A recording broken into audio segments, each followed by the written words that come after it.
नमस्कार, good morning, good evening दोस्तों। मेरे चैनल एक किताब से एक मोती पर आपका स्वागत है। आज मैं जिस पुस्तक से कुछ अंश पढ़ने जा रहा हूँ वो है महाभारत प्रथम खंड। तो इसमें आदि पर्व और सभा पर्व हैं, 2 पर्व हैं शामिल इसमें। प्रथम खंड में ये सचित्र है और हिंदी अनुवाद सहित है, तो मैं हिंदी अनुवाद ही पढ़ूँगा। और पूरे सेट में आती है, तो आप भी इस पूरे सेट को मंगाएं। मैं हर एक सेट पर एक वीडियो बनाऊँगा। इस सेट को मंगाएं और बच्चों को पढ़कर सुनाएं, उन्हें भी पढ़वाएं या पढ़ाएं और पढ़वाएं, और ख़ुद भी पढ़ें और इस महान पुस्तक का आनंद लें और इसमें से सीख लें और इसमें जो अच्छी अच्छी बातें हैं उनको अपने जीवन में लागू करें। और महाभारत में गीता भी शामिल है, तो ये तो समझ लीजिए कि कथाओं से भरी हुई है और हमारे धर्म का सार भी है इसमें। इसमें तो गीता है, इसलिए हिंदू धर्म का सार भी है। और इसमें कई कथाएं हैं जो बच्चों को पसंद आएगी। जैसे मान लीजिए, अगर बच्चों को बताना है कि कोई भी काम सोच विचार के करो, तो आप उन्हें चिरकारी की कथा सुना सकते हैं। मेरे ख्याल से चिरकारी की कथा शांति पर्व में आती है, जब भीष्म जी शरशैया पर लेटे रहते हैं और वो युधिष्ठिर को राजधर्म की बातें समझाते हैं, राजनीति की बातें, धर्म की बातें, बहुत सारी उसमें ज्ञान की बातें भरी हुई हैं। तो अगर बच्चों को बताना है आपको कि सोच समझकर काम करना चाहिए, तो चिरकारी की कथा सुनाइए। और अगर उन्हें आपको समय के महत्व की कथाएं सुनानी है कि समय से काम करना चाहिए, नहीं तो उसका परिणाम बहुत ही भयानक होता है, तो आप कुछ मेढकों और मछलियों की कहानी सुना सकते हैं कि अकाल पड़ने वाला रहता है। और मेरे ख्याल से मछली या मेढक उन्हें वार्निंग दी जाती है, यानी चेतावनी दी जाती है कि मतलब मौसम बदल रहा है, हमें स्थान बदल लेना चाहिए, पर वो बदलते नहीं हैं और अंत में सूखे के कारण मौत हो जाती है उनकी। तो इन सब कथाओं से आप बच्चों को अच्छी अच्छी बातें सिखा सकते हैं, यानी समय का महत्व और सोच समझकर काम करने का महत्व। तो जैसे चिरकारी की कथा में यह है कि कभी कभी आपको तुरंत किसी काम पर कदम नहीं उठाना चाहिए, थोड़ा सोच समझकर कदम उठाना चाहिए। तो आज जब आप शांति पर्व पढ़ेंगे तो उसमें कई सारी कथाएं हैं, और उसमें जाजली मुनि की कहानी है और किस तरह वो तुलाधार वैश्य के पास जाते हैं, मेरे ख्याल से उनसे धर्म की कथा सुनते हैं या धर्म का जो प्रवचन सुनते हैं, वो भी ज़बरदस्त कहानी है। और उसमें धर्मव्याध की कहानी है, एक कसाई की कहानी है जो बहुत ही धर्म मार्ग पर चलता है, अपने माता पिता की सेवा करता है। तो ऐसी कहानियों से भरी है, और ख़ासकर शांति पर्व तो ज्ञान का भंडार है, तो आप उसे पढ़िए और उसका आनंद लीजिए। और मैं भी अभी मेरा ये लक्ष्य है कि पूरी महाभारत को पढ़ जाऊँ एक बार, तो अभी मैंने शुरू किया है इसको। नहीं तो बीच बीच में कभी कभी खोल कर पढ़ता रहता हूँ, पर शुरू से आखिर तक अभी तक मैंने महाभारत नहीं पढ़ी, तो मेरा एक लक्ष्य। पर आज मैं जो अंश पढ़ने जा रहा हूँ वो है आदि पर्व के अंतर्गत संभव पर्व। हाँ, वो आदि पर्व के अंतर्गत एक संभव पर्व है, उसमें ये कथा है अर्जुन की। तो आइए अब एक कथा सुनते हैं। यद्यपि सबको समान रूप से अस्त्र विद्या का उपदेश प्राप्त होता था, तो भी पराक्रमी अर्जुन अपनी विशिष्ट प्रतिभा के कारण अकेले ही समस्त कुमारों में अतिरथी हुए। धृतराष्ट्र के पुत्र बड़े दुरात्मा थे। वे भीमसेन को बल में अधिक और अर्जुन को अस्त्र विद्या में प्रवीण देखकर परस्पर सहन नहीं कर पाते थे। जब संपूर्ण धनुर्विद्या तथा अस्त्र संचालन की कला में वे सभी कुमार सुशिक्षित हो गए, तब नरश्रेष्ठ द्रोण ने उन सबको एकत्र करके उनके अस्त्र ज्ञान की परीक्षा लेने का विचार किया। उन्होंने कारीगरों से एक नकली गीध बनवाकर वृक्ष के अग्रभाग पर रखवा दिया। राजकुमारों को इसका पता नहीं था। आचार्य ने उसी गीध को बीधने योग्य लक्ष्य बताया। द्रोण बोले, तुम सब लोग इस गीध को बीधने के लिए शीघ्र ही धनुष लेकर उस पर बाण चढ़ाकर खड़े हो जाओ। फिर मेरी आज्ञा मिलने के साथ ही इसका सिर काट गिराओ। पुत्रों, मैं एक एक को बारी बारी से इस कार्य में नियुक्त करूंगा, तुम लोग मेरे बताए अनुसार कार्य करो। वैशंपायन जी कहते हैं, अब महाभारत में और ऐसे ही आप देखेंगे रामचरितमानस में, तो कई बार आप देखेंगे कि एक संवाद के अंतर्गत दूसरा संवाद चलता है। तो अभी ये जो द्रोणाचार्य और उनके शिष्य के बीच जो संवाद चल रहा है वो एक दूसरे संवाद के अंतर्गत है। तो वो जो दूसरा संवाद चल रहा है वो वैशंपायन जी और जन्मेजय के बीच है। तो वैशंपायन जी कहते हैं जन्मेजय से, जन्मेजय, तदनंतर अंगिरा गोत्र वाले ब्राह्मणों में सर्वश्रेष्ठ आचार्य द्रोण ने सबसे पहले युधिष्ठिर से कहा, दुर्धर्ष वीर, तुम धनुष पर बाण चढ़ाओ और मेरी आज्ञा मिलते ही उसे छोड़ दो।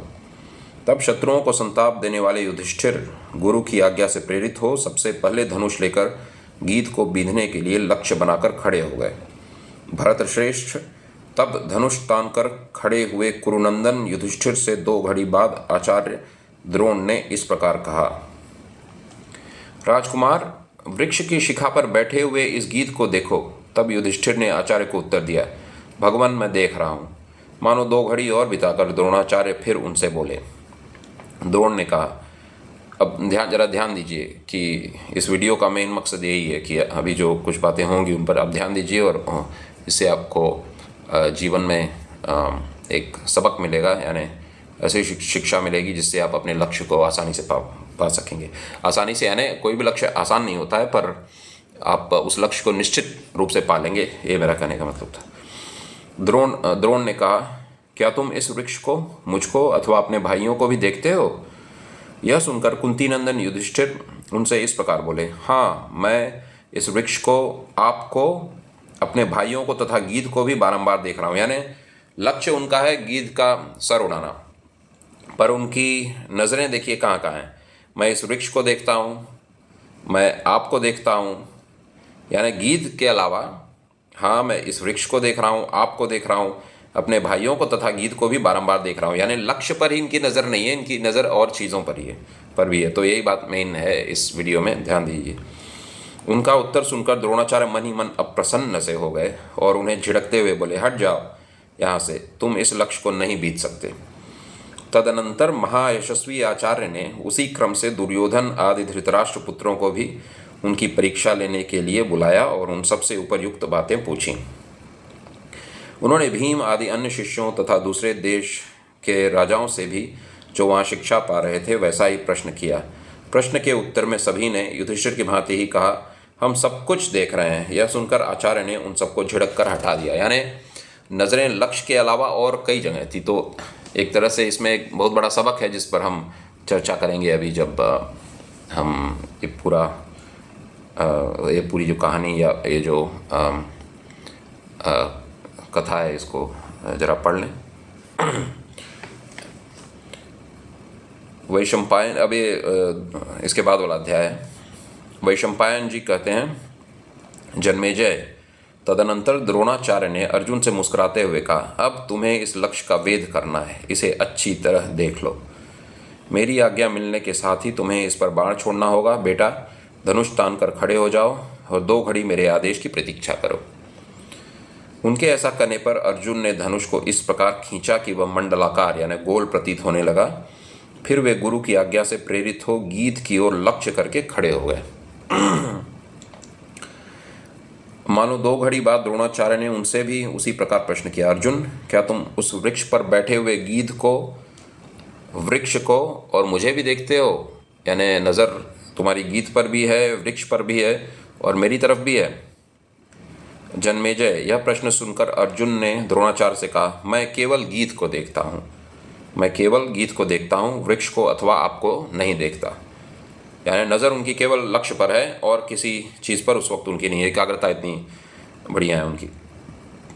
इस उत्तर से द्रोण का मन प्रसन्न हो गया। मानो 2 घड़ी बाद दुर्धर्ष द्रोणाचार्य ने पांडव महारथी अर्जुन से फिर पूछा, वत्स, यदि तुम इस गीध को देखते हो तो फिर बताओ उसके अंग कैसे हैं? अर्जुन बोले, मैं गीध का मस्तक भर देख रहा हूँ, उसके संपूर्ण शरीर को नहीं। यानी गीध पर भी केवल उसके मस्तक पर नज़र है। यानी लक्ष्य भी अगर मान लीजिए हमारा कोई है तो उस लक्ष्य में जो सर्वश्रेष्ठ जो चीज़ है उसी पर हमारी नज़र रहे, उसमें भी लक्ष्य प्राप्ति में भी जो सर्वश्रेष्ठ है उसी को चुने। कहने का मतलब यही लग रहा है। इस पर हम थोड़ा चर्चा करेंगे बाद में। वत्स, यदि तुम इस गीत को देखते हो तो फिर बताओ उसके अंग कैसे हैं। अर्जुन बोले, मैं गीत का मस्तक भर देख रहा हूँ, उसके संपूर्ण शरीर को नहीं। अर्जुन के यों कहने पर द्रोणाचार्य के शरीर में हर्षातिरेक से, यानी हर्ष की बढ़ोतरी से, हर्षातिरेक से रोमांच हो आया और वे अर्जुन से बोले, चलाओ बाण। अर्जुन ने बिना सोचे विचारे बाण छोड़ दिया। फिर तो पांडुनंदन अर्जुन ने अपने चलाए हुए तीखे क्षुर नामक बाण से वृक्ष पर बैठे हुए उस गीत का मस्तक वेग पूर्वक काट गिराया। तो यही है वो कहानी जो मैं आपको सुनाना चाहता था, जो कथा महाभारत में है। अर्जुन की एक एकाग्रता इससे पता चलती है। और आइए देखें कि हम इस कथा से क्या सीख सकते हैं। और इससे पहले कि मैं आरंभ करूं कुछ चर्चा शुरू करूं, आप भी महाभारत मंगाइए और बच्चों को कथाएं सुनाइए पढ़कर, और उनको भी कहिए पढ़ने को। आप हिंदी में ही पढ़िए, इसमें संस्कृत में भी है, पर महाभारत को समझ कर पढ़ेंगे तो लाभ ज़्यादा होगा। तो आप हिंदी में ही पढ़िए। इसका एक संक्षिप्त संस्करण भी आता है मेरे ख्याल से, जो केवल हिंदी में है। तो अगर आप केवल हिंदी महाभारत लेना चाहते हैं तो मेरे ख्याल से वो एक ही खंड में आ जाए या एक या दो खंड में आ जाए। ये तो मेरे ख्याल से 4-5 खंड में, 5 खंड में मेरे ख्याल से आती है। तो आप ये भी खरीद सकते हैं। अगर आपको केवल हिंदी वाला संस्करण चाहिए तो आप वो भी मंगा सकते हैं गीता प्रेस से। तो आइए अब चर्चा करते हैं इस कथा की। तो इससे हम क्या सबक ले सकते हैं और हमारे लिए ये कथा कैसे लाभकारी सिद्ध हो सकती है, तो इस पर कुछ चर्चा करते हैं। तो पहली बात है कि हमारे सामने एक लक्ष्य होना चाहिए जीवन में। लक्ष्य स्पष्ट होना चाहिए। जैसे कि अर्जुन के सामने लक्ष्य था गीत को बीधना और उसका मस्तक उड़ा देना, तो उनकी नज़र उसी लक्ष्य पर थी, यानी लक्ष्य उनका स्पष्ट था। एक बात कि लक्ष्य हमारे मन में भी स्पष्ट होना चाहिए, हमारी उसकी तस्वीर खींची होनी चाहिए कि हमें क्या बनना है, क्या करना है जीवन में, क्या पाना है। और जैसे कौन सी अगर डिग्री पानी है तो कौन सी डिग्री पानी है, कौन सा काम करना है, कौन सा व्यापार करना है। तो लक्ष्य की स्पष्टता रहनी ज़रूरी है, क्योंकि अर्जुन के सामने भी वो लक्ष्य उन्हें स्पष्ट दिख रहा था कि क्या उनके तीर को कहाँ वार करना है और किस प्रकार मस्तक को उड़ा देना है, उस नकली गीत के मस्तक को। तो लक्ष्य की स्पष्टता होनी आवश्यक है। दूसरी चीज़, एकाग्रता होनी चाहिए कि नज़र केवल लक्ष्य पर ही रहे।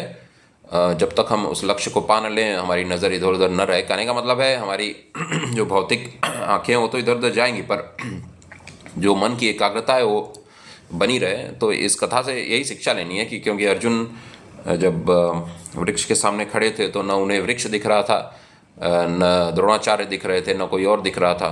केवल उन्हें गीत का मस्तक दिख रहा था, उसका शरीर भी नहीं दिख रहा था। तो एकाग्रता ऐसी होनी चाहिए कि आप मन को और सारी चीज़ों से हटाकर जो भी आप काम कर रहे हैं या जो भी आपका लक्ष्य है केवल उसी पर रखें। जैसे मान लीजिए आप विद्यार्थी हैं, तो अभी आपका लक्ष्य विद्या पाना है, आप मन को सिनेमा से हटा लीजिए और बिना मतलब के यूट्यूब वीडियो से हटा लीजिए। मन को एकाग्र करके केवल पढ़ाई पर ध्यान दीजिए। तो मुख्य लक्ष्य आपका इस वक्त यही है, पढ़ाई करना और शिक्षा पाना और अपने शरीर को मजबूत करना। इसलिए खेलकूद पर भी ध्यान दीजिए, अच्छे खान पान पर ध्यान दीजिए, यानी शरीर को भी बलिष्ठ बनाइए, बुद्धि को भी अपने विकसित कीजिए और ज्ञान भी खूब अर्जित कीजिए। तो विद्यार्थी का यही लक्ष्य होता है जीवन में। तो विद्यार्थी लोग इसे सीख सकते हैं। और मान लीजिए आप बिजनेसमैन है या कर्मचारी हैं, तो जब वो काम कर रहे हैं आप, तो उस वक्त आपकी नज़र केवल उस पर ही होनी चाहिए, यानी जो काम हम कर रहे हैं बस उस पर ही। बाकी परेशानियां या चिंताएं या भविष्य की सोच या जो पुरानी बात बीत गई उस पर पछतावा, उस वक्त मन में ये सब बातें नहीं आनी चाहिए। केवल हमारा लक्ष्य जो हमारे सामने काम है बस उसको करने में हमारी पूरी शक्ति हमें लगा देनी चाहिए। तो यही दो बात मुझे लगता है इससे हम सीखते हैं कि एक लक्ष्य पर नज़र हो, लक्ष्य हमारे सामने एकदम स्पष्ट दिख रहा हो, नज़र केवल हमारी नज़र केवल हमारे लक्ष्य की ओर हो। और दूसरा ये है कि आप एकाग्रता से, अपने मन की एकाग्रता से उसे हर अनचाही वस्तु से हटा लें और केवल उसे लक्ष्य पर ही फिक्स कर दें, या मतलब उसी पर स्थिर कर लें। तो ऐसा करने से आपका समय भी बचेगा, आपकी जो शक्ति है वो भी नष्ट नहीं होगी, केवल आप लक्ष्य की ओर आगे बढ़ते रहेंगे और अपने कार्य में सफल होंगे। तो बस मेरे ख्याल से इतना ही कहना था मुझे इस वीडियो में। तो एक बार मैं फिर अपनी बात दोहरा दूं तो महाभारत के आदि पर्व के अंतर्गत एक संभव पर्व है जिसमें एक कथा है अर्जुन की, कि जिसमें द्रोणाचार्य उन्हें कहते हैं कि लक्ष्य पर नज़र रखो और बताओ कि क्या तुम्हें गीध दिख रहा है और वृक्ष दिख रहा है और मैं भी दिख रहा हूँ। तो अर्जुन कहते हैं मुझे केवल गीध दिख रहा है। तो पूछते हैं गीध का क्या शरीर भी तुम्हें दिख रहा है? तो बोले नहीं, बस मुझे मस्तक दिख रहा है। तो फिर द्रोणाचार्य ने कहा कि लगाओ निशाना और उस पर वार करो। तो अर्जुन उस पर तीर छोड़ते हैं और उसके मस्तक को उड़ा देते हैं, उस नकली गीध के। तो इससे हमें शिक्षा मिलती है कि हमारी नज़र, हमारा लक्ष्य स्पष्ट हो, हमारी नज़र में हमारा केवल लक्ष्य हमारे सामने हो, यानी लक्ष्य हमें एकदम स्पष्ट दिख रहा हो हमारे मन में, या मतलब हमारी जो कल्पना में है वो ये तो खैर प्रत्यक्ष लक्ष्य था, पर इससे हम सबक लेते हैं कि हमारा जो लक्ष्य है, यानी अभी जिसे हमें पाना है मेहनत करके, पढ़कर, या मतलब किसी न किसी परिश्रम द्वारा या श्रम द्वारा जो लक्ष्य पाना है, उसकी एक स्पष्ट तस्वीर हमारे मन में हो, एक बात। और दूसरी बात, मन को और कहीं भटकने न दें, उसको इधर उधर से हटाकर केवल लक्ष्य पाने के लिए ही एकाग्र हो जाएं और अपनी शक्तियों का सही उपयोग करें, जिससे कि लक्ष्य को जल्दी से जल्दी प्राप्त कर लें। आशा है आपको ये वीडियो पसंद आया होगा। धन्यवाद।